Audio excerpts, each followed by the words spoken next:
What's up, y'all? It's Phil, and it's time for another update.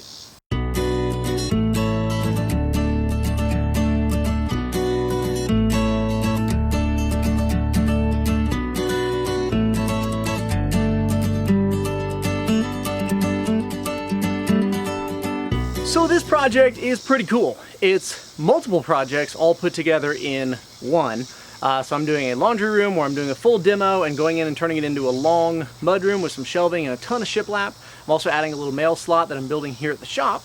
I'm doing a custom banquette with a custom dining table and 8 chairs. And then on top of all of that, I'm also doing a pantry redo with some little pull-out poplar front drawers. It's going to be super awesome, super modern, and I know the clients are going to love it. In the meantime, between the time that I go and spray the pieces and finish everything up here at the shop, including building the table, I'm also going to be going to another client's house in one of the neighborhoods that I'm always in. I'm going to be doing a quick little playhouse. Hopefully it won't take all that long. We're not actually finishing it, we're just building it, and the client's going to finish it. So let's go ahead and jump forward in time to week 2, because I'm a bad YouTuber and completely lost all of my first week of footage and my old intro. So you get an intro with me, dirty and sweaty, and the cicadas going, and we're gonna jump right into week 2. Let's go. All right, so I am in the trailer back at the client's house. It's the beginning of week 2. I was hoping Yoshi wasn't gonna keep panting, but he decided he wants to. It's hot out here. He's fine, he's hot, he's drinking his water, but I am getting stuff done. Today I'm actually starting on the bench seat section of this built-in. So we have 3 individual built-ins in this house, along with the dining table and a small couple of pieces that are for like mail sorting and cans that are gonna hang on the back of the door, all that jazz. But anyway, it is week 2, it is day 4 that I've been working on this project, and I'm just now getting started on it. So not day 4 of week 2, but day 4 total, second week, because I started on Wednesday. So I'm going to work a little bit here today, get back to the shop, work on some other stuff for other projects which you won't see, and then I'm going to finish up my other project that I'm in the middle of finishing, and then be doing this and their dining table full-time, which will be awesome, because then I can breathe for a hot minute until I have to move on to my next project, which is on top of this one. So let's go.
Summer in the South. The cicadas have finally come out. I was hearing them occasionally the past like week or so, and now they are everywhere, and they're almost as loud as some of my power tools. So it is technically week 3 of this build. In reality, it's about week 2 as far as like if I'd started on Monday, this would be the end of week 2. But since I started in the middle of the week, it's kind of off. The point is, I'm going into week 3. I'll be probably finishing up by about week 4. We've got the dining table going in the workshop. I've got some of the smaller pieces going in the workshop, but I've got to go back today to paint. So I'm going to finish out this week by going and spraying and then coming back to the shop and working on the pieces here that we're working on. Hopefully actually spraying shouldn't take that long, but there's a lot of pieces, so there's going to be a lot of masking, a lot of setup. It's going to take like 2 hours to mask everything and then like 20 minutes to spray. So it is what it is. I'm actually kind of excited and very nervous to do it because it's only the 3rd project that I've actually sprayed, and it's a lot. So I'm going to get everything ready to go and go ahead and get going on that. Then I'm going to come back and get this stuff finished up, and this project will be done.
And just like that, y'all, I am done. Man, this project was crazy. What you missed in the beginning was that I actually did a lot of demo, taking apart the entire laundry room before putting in that mudroom, taking out the entire pantry and getting all of that ready. But, you know, it's just a couple clips here and there, so you didn't miss too much. Today, however, we finished up getting everything installed, getting all the touch-up paint done. I got the drawers installed in the pantry, and everything looks amazing. I did somehow forget all of the hooks. The mudroom is supposed to have hooks spanning across the shiplap and also across the bottom of the mail sorting slot, and I forgot them and did not buy them. So when you see the beauty shots here in a minute, if you feel like something's missing from the mudroom, that's what it is. But I finally got this project done. It came in exactly at the 3-week mark, which is exactly what I quoted the client, which is awesome. Although I do have to go back on Monday and install those hooks that I forgot. They went ahead and paid me for it, so I am done completely. And it's awesome, and it feels good to make money. So now that I'm back to making these updates as much as I can, I'm going to go ahead and get started right on the next update tomorrow. So on that note, I'm going to move on to these beauty shots. In the meantime, you guys definitely need to check me out on Instagram. I am at PMK Woodworking. You can also see my business page, facebook.com/PMK Woodworking. Just everything is PMK Woodworking across the board, so try to find that stuff. You can check out my merch stuff at the link below. It's all custom designs and art made by me and available to you. If you want to get featured on my Instagram page, or if you just want to ask some advice, feel free to hit me up on there or in the comments below or wherever you feel like contacting me. I love helping out, and that's why I do all of this. So check out these beauty shots.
Thanks for watching, y'all. We'll see you next time. Bye!